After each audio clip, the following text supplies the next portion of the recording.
Dans ce-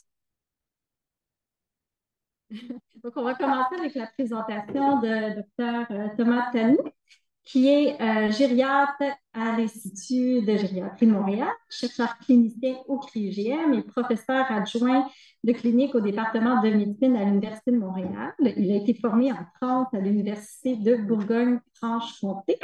Et donc, aujourd'hui, il vient nous parler du domaine de la prise de décision. Donc, la parole est à vous.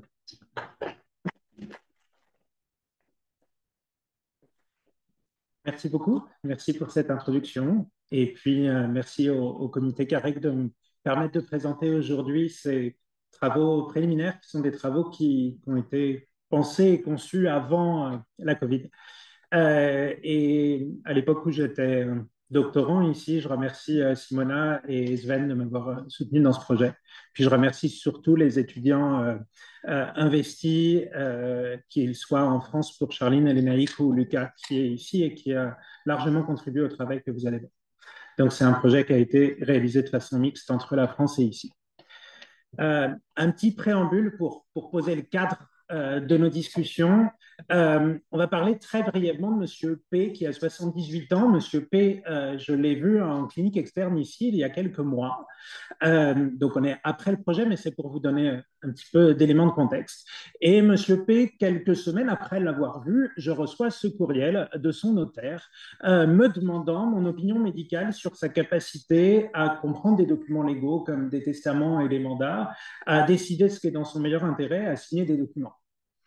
Moi, quand je reçois ça, je suis bien heureux, n'est-ce pas? Puisque ce n'est pas une demande formelle d'évaluation de l'aptitude dans le cadre d'une homologation de mandat, que si je réponds au notaire que je n'ai pas envie de lui répondre, la conséquence, c'est clairement de l'agisme et de la discrimination pour mon patient à qui on risque de ne pas vouloir homologuer ses mandats. Et en même temps, je ne vois pas bien sur quelle base je me positionnerai. Néanmoins, pourquoi on reçoit ce type de demande? Parce qu'en fait, évaluer d'une façon générale les intérêts de nos patients et ce qui compte le plus pour eux, c'est clairement au cœur de la prise en charge gériatrique. Et donc, ça fait partie de ce qui compte le plus pour eux et comment on peut les accompagner dans ce qui fait le plus de sens. Quels sont les enjeux de l'évaluation? Eh bien, en fait, on a des enjeux un petit peu contradictoires. C'est-à-dire que d'un côté, on a une personne qui revendique le plus de liberté possible, mais de l'autre, en tant que professionnel de santé, ben, on voit un certain nombre de risques. Risques dans le maintien à domicile, risques dans la chute, risques, etc., etc. Et donc, on se questionne pas mal sur notre responsabilité autour du positionnement que l'on pourrait avoir dans le soutien à la prise de décision de nos patients. Alors, quand on parle de prise de décision, de quoi parle-t-on? On pourrait en parler pendant 2 heures. Ce n'est pas l'objet. Je vais essayer d'être un petit peu schématique.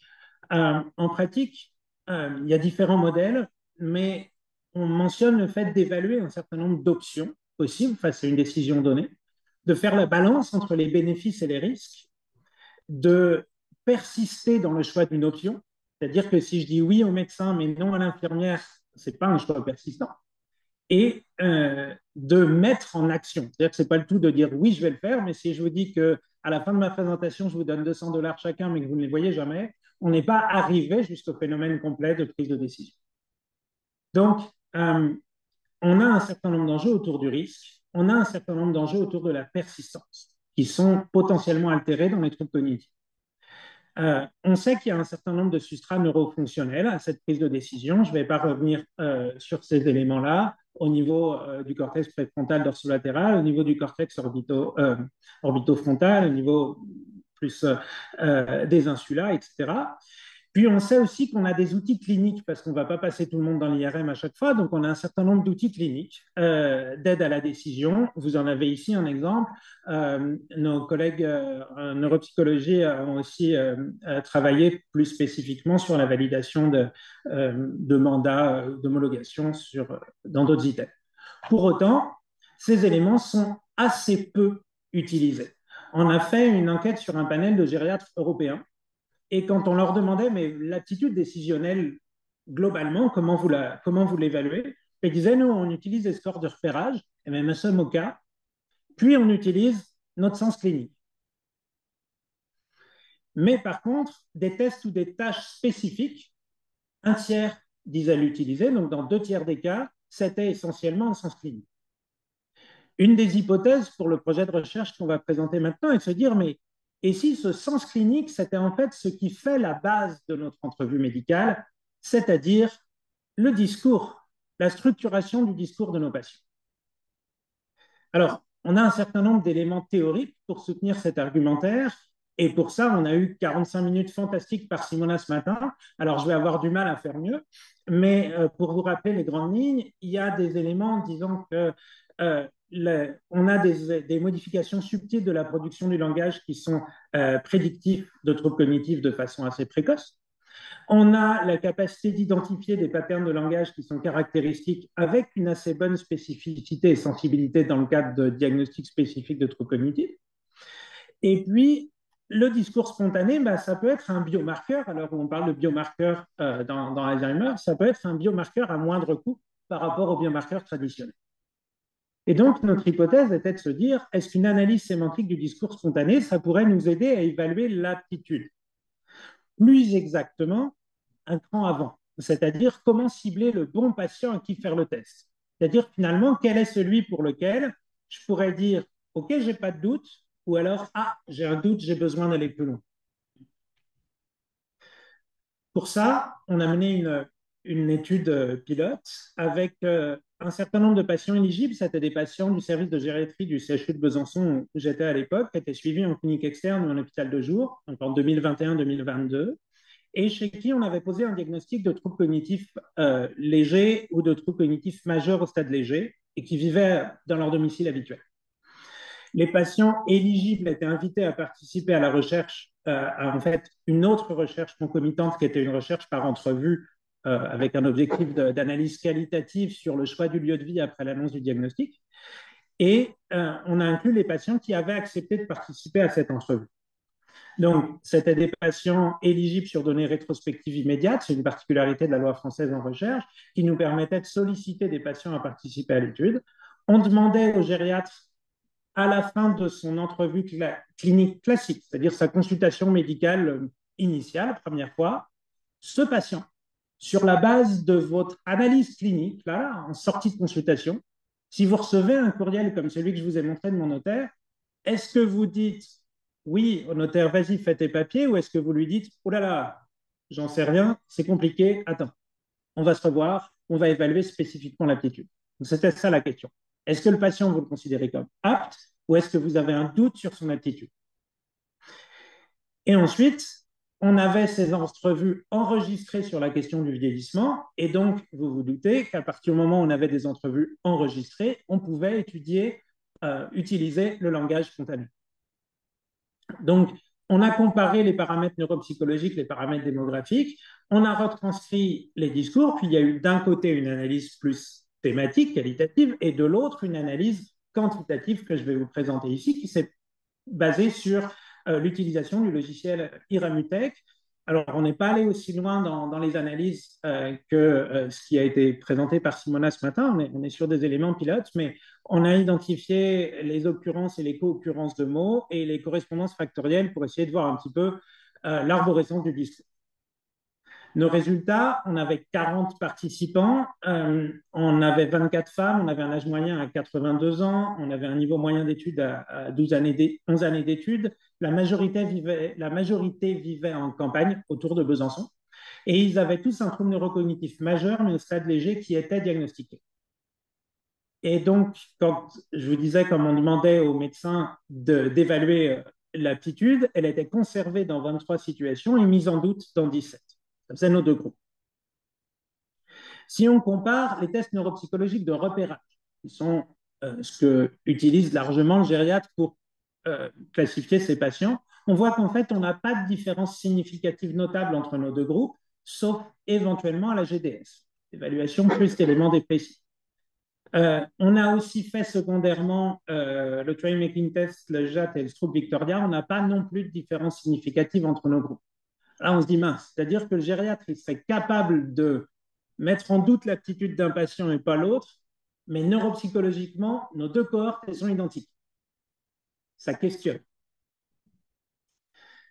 Sur le plan de l'analyse thématique du discours, il y a donc là on est sur les thèmes, on n'est pas sur une analyse statistique, on s'entend.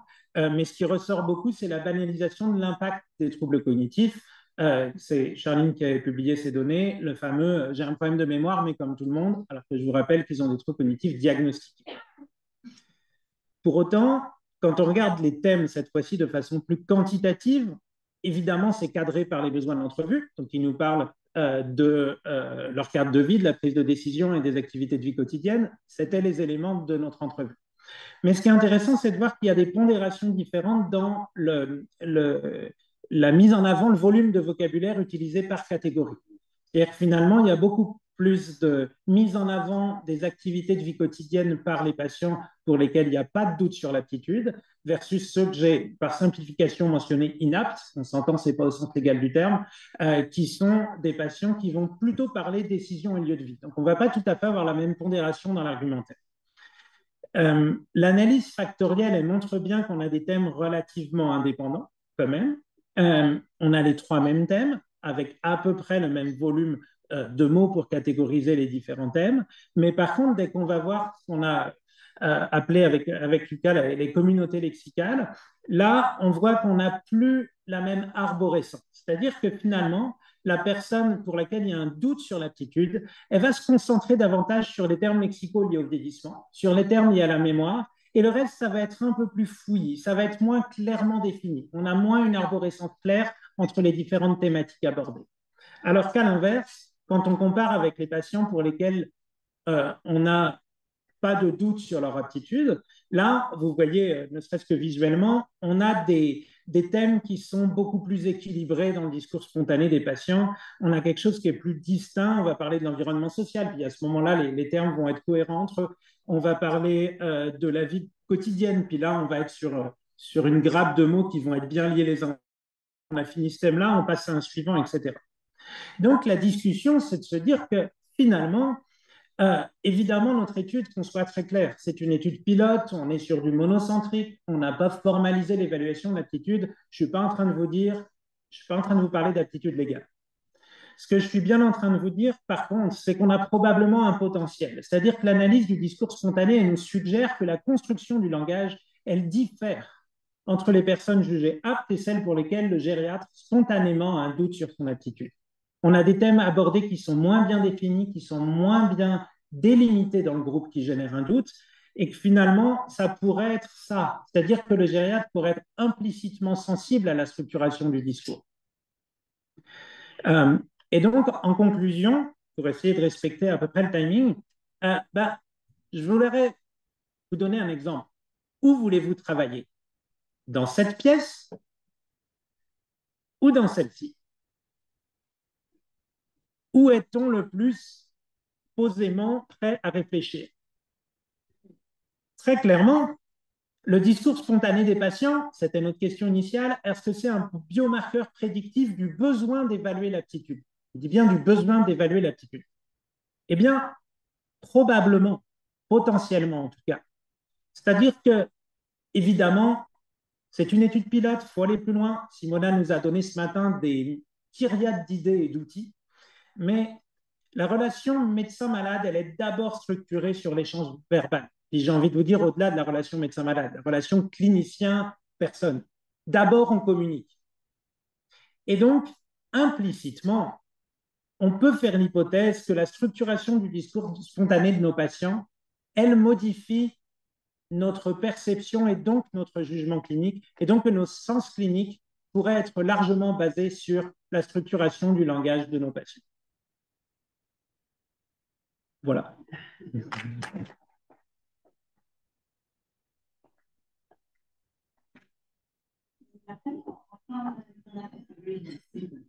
C'était très intéressant. Est-ce que vous avez fait la même chose pour les médecins, leur question?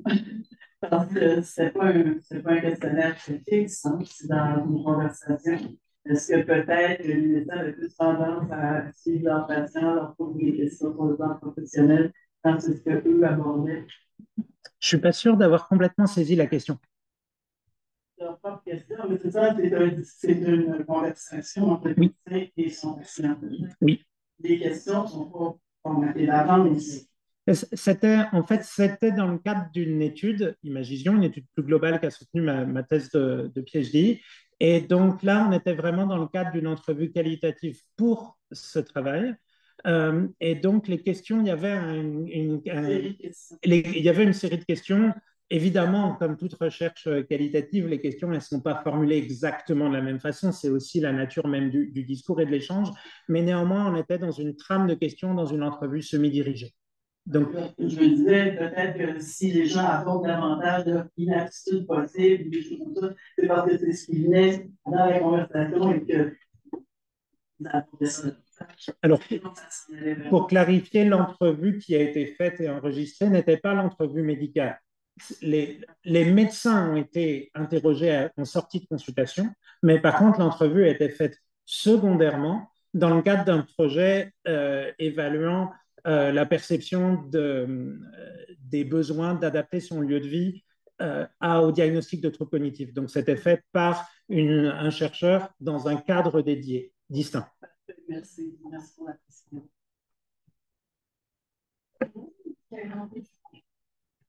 De votre part, je demandais si vous aviez regardé les liens avec les symptômes dépressifs, les thèmes qui étaient abordés. Pas encore, mais c'est une excellente idée. Parfait. Merci beaucoup, Dr. Tani. Merci à vous.